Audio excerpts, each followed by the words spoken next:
ابھی ہم موجود ہیں راجدھانی جے پور کے محلہ پاڑگنج ہیرا اسکول میں، اور جیسا آپ جانتے ہیں کہ یہ 11ویں کا مہینہ چل رہا ہے، اسلامی تاریخ کے حساب سے چوتھا مہینہ۔ 11ویں شریف کے اندر 11 تاریخ کو جلوس گوسیہ منایا جاتا ہے۔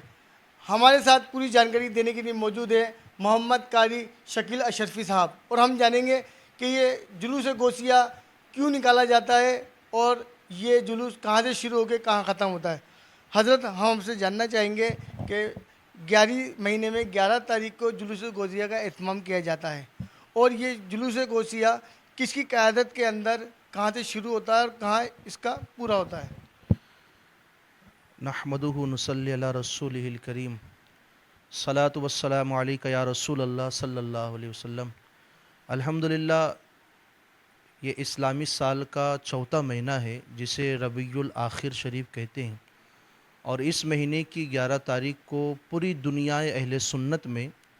سرکار غوث الاعظم دستگیر رضی اللہ تعالیٰ عنہ کا جشن لوگ مناتے ہیں، جسے 11ویں شریف کے نام سے یاد کیا جاتا ہے۔ اس اسلامی سال کی اس مقدس مہینے کی 11 تاریخ کو رات میں ہر سال پورے اہتمام کے ساتھ تقریباً 8 سال ہمیں ہو گئے، پنی گرو کے چوراہے پر شباز چوک میں ایک عظیم الشان اجتماع منعقد ہوتا ہے، جس میں ہمارے علماء مشائخین خطابات کے لیے، بیان کے لیے باہر سے تشریف لاتے ہیں،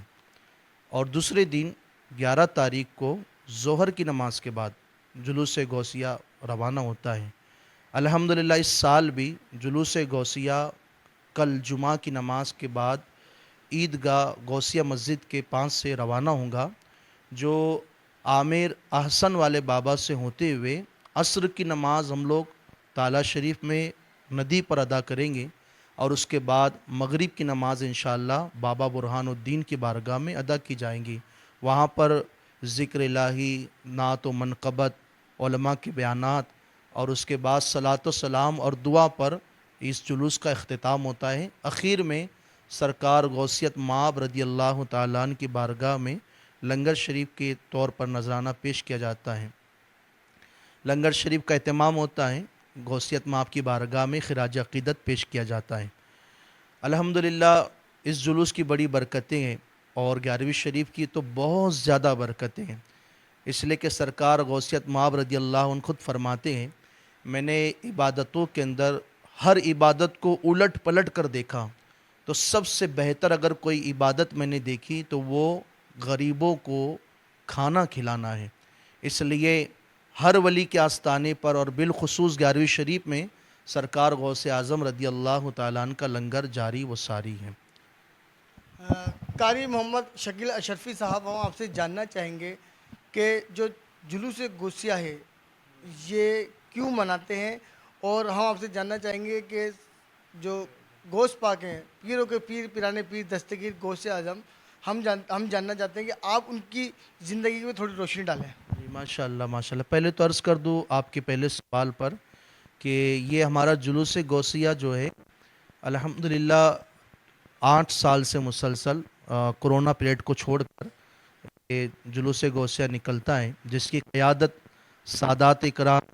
ہمارے علماء اکرام، بالخصوص مفتی شہر جے پور حضرت علامہ مفتی عبدالستار رضوی صاحب قبلہ فرماتے ہیں۔ اس جلوس کو شروع کرنے میں الحاج مرحوم رفعت احمد صاحب قبلہ کی بہت کوششیں رہی ہے، اور الحمدللہ ان کا کہنا یہ تھا کہ پورا شہر جے پور جلوس عید میلاد النبی میں کربلا میدان پہنچتا ہے، تو ہم سرکار غوث اعظم رضی اللہ تعالیٰ عنہ کا جلوس لے کر بابا برہان الدین تالہ شریف پہنچیں گے، اور دیکھتے دیکھتے یہ جلوس بڑی تعداد میں ہو گیا، اور کئی گاڑیاں، بلکہ کئی 100 گاڑیاں الحمدللہ 4 ویل تالہ شریف پہنچتی ہیں، اور اس جلوس کو اور جلسے کو شروع کرانے والی ذات مرحوم حاجی رفعت صاحب کی ہے۔ ہمارے علماء اکرام کی قیادتیں رہتی ہے، ہمارے مشائخین پر اس کی نظر عنایت رہتی ہے۔ آج انشاءاللہ 26 اکتوبر بروز جمعرات عشاء کی نماز کے بعد انشاءاللہ پنی گرو کے چوک پر، سباش چوک میں ایک عظیم الشان جشن غوث الورا منایا جائے گا، جس میں بیان کرنے کے لیے غوث اعظم کے شہزادے حضرت علامہ مولانا سید محمد قاسم اشرف صاحب قبلہ کی چوچا شریف سے تشریف لا رہے ہیں، اور پھر کل انشاءاللہ 27 اکتوبر جمعہ کی نماز کے بعد فوراً غوثیہ مسجد عیدگاہ سے جلوس غوثیہ روانہ ہوگا جو تالہ شریف میں مکمل ہوگا انشاءاللہ۔ سرکار غوثیت مآب رضی اللہ تعالیٰ عنہ کی زندگی بہت پیاری زندگی ہے۔ بچپن سے لے کر آپ کے زندگی کے ایام ہمیں تقوی کا درس دیتے ہیں، ہمیں عبادتوں کا درس دیتے ہیں۔ ایک ایک لمحہ اللہ کی خشیت سے لبریز آپ کے لمحات تھے۔ اللہ اکبر، بچپن ہی سے آپ، بلکہ آپ کی ولادت کے بارے میں فرمایا جاتا ہے کہ سرکار غوث اعظم رضی اللہ تعالیٰ عنہ مادر ذات ولی بن کر پیدا ہوئے، مادر ذات ولی تھے، ماں کے پیٹ سے ہی ولی بن کر تشریف لائے۔ لوگ سن بلوغ میں پہنچ کر ان پر عبادتیں فرض ہوتی ہے اور عبادتیں کرتے ہیں، لیکن سرکار غوث اعظم رضی اللہ تعالیٰ عنہ دنیا میں تشریف لائے تو یہ رمضان شریف تھا۔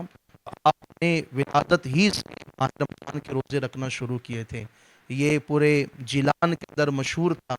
کہ سادات گھرانے میں ایک بچہ ایسا پیدا ہوا ہے جو صبح صادق سے لے کر غروب آفتاب تک دودھ نہیں پیتا ہے، ماشاءاللہ روزے سے تھے۔ اور یہی سرکار غوث اعظم کی زندگی ہے کہ آپ نے 40 سال عشاء کے وضو سے فجر کی نماز ادا فرمائی۔ یہ سرکار غوث اعظم رضی اللہ تعالیٰ عنہ ہے کہ آپ نے جنگلوں میں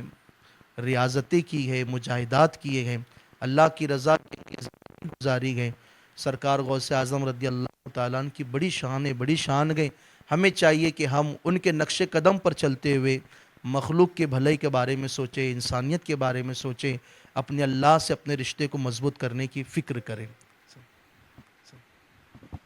جیسے ابھی آپ نے دیکھا ہماری بات محمد قاری شکیل اشرفی صاحب سے ہوئی، آپ نے پیرانے پیر دستگیر غوث اعظم کی زندگی کے بارے میں روشنی ڈالی، اور آپ نے یہ بھی کہا کہ غوثیہ جو جلوس غوثیہ وہ غوثیہ مسجد عیدگاہ سے روانہ ہوتا ہے، جمعے کے بعد کل روانہ ہوگا۔ وہ کربلا ہوتا ہوا، جلمیل عامر ہوتا ہوا تالے پہ جا کے ختم ہوگا، وہاں دعا کا اہتمام کیا جائے گا، دعا کے بعد لنگر شریف کھایا جائے گا، اور اس کے بعد لوگ اپنے اپنے گھر کو جا سکیں گے۔ اور انہوں نے ایک بات اور بتائی کہ ہر سال 11ویں تاریخ سے ایک دن پہلے، جیسے آج کی جمعرات کے دن رات کو عشاء کے بعد محلہ پنی گران میں ایک بڑے جلسے کا اہتمام کیا گیا ہے، جس میں علماء اکرام اپنی اپنی تقریر پیش کرتے ہیں اور آپ پیرانے پیر دستگیر غوث اعظم کی زندگی کی روشنی ڈالتے ہیں اور لوگوں کو بتاتے ہیں۔ تو آپ سے پرخلوص التجا ہے کہ آج رات عشاء کے بعد محلہ پنی گران میں زیادہ سے زیادہ لوگ پہنچ کر اس جلسے کو کامیاب بنائیں۔ کیمرہ مین عبد الندیم کے ساتھ اکرام خان، ہیلپ لائن نیوز، جے پور۔